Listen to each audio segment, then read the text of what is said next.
Today we have heard a range of arguments both for and against. And I thank my colleagues for this thoughtful and discussion, and arguably the most important matter that they will face this or any session, that is the decision of life or death. As I said at the beginning of this discussion, I believe that you can retain the death penalty only if you are absolutely sure of its justice, of its fairness, of its equity, of its fiscal responsibility and its morality in today's society. But not only does it fail on all of these accounts, it is administered by an imperfect humans. I would submit, Mr. President, that no one is infallible.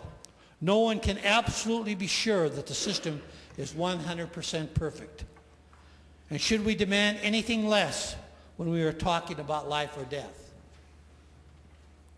If we want a system that is fair, if we want a system that is just, if we want a system that is not antiquated, nor cruel, nor that unusual, if we want a system that is not fickle regarding matters of life and death, if we want a system that was equitably sentencing, if we want to join our neighbor, North Dakota, which abolished the death penalty in 1973, and which routinely enjoys lower homicide rates in the state of Montana.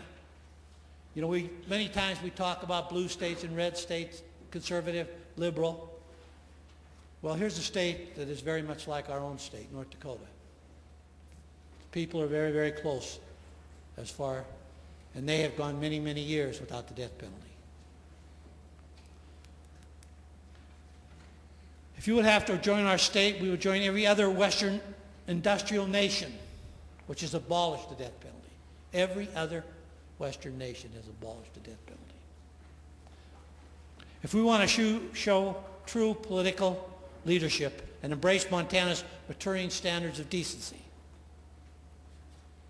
if we want a system that values life and does not perpetrate murder as an example of our children and their children and the generations of Montanans to come, if we want a swift closure to victims' families with a system which allows victims' families to start down the path of healing immediately instead of waiting 10 to 20 years, if we want a system that does not create new victims as it kills old perpetrators, if we want a system that does not assist prisoners in committing suicide when they choose to die,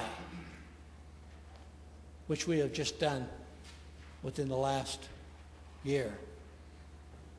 If we want a system that prevents the possibility of criminals from dominating the media spotlight over and over and over. If we want a system that itself is severe and with a severe and appropriate punishment, a system that demands and condemns perpetrators to the daily and lifelong realization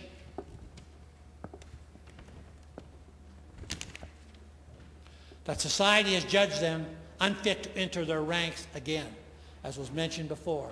Never again will they make decisions.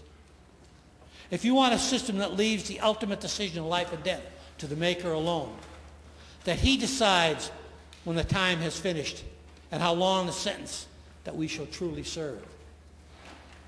If you want a system that does not waste public resources, arguably in millions of dollars per case, where death penalty is sought, while only managing to execute 3 individuals over the last 30 years.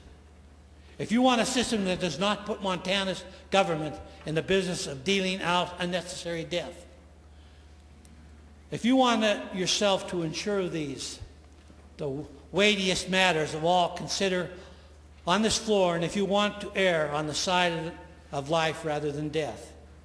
And finally, if you want a system that does not ask other people to kill in your name and the name of all other names, then ask you to vote for this bill. Mr. Chairman, members of the committee, we talked today about the high side when we talk about putting people in prison for the rest of their lives, which is maximum security. The comment was made that these people live a better life there than they did anyplace else. I say to you, no, they don't. They don't live a better life there. I say we have a decision to make today, and I hope that you'll go deep into your souls to come up with the decision that you make to vote on this issue. It's an important issue, and I thank each and every one of you for this opportunity that I've had today to deliver this. Thank you.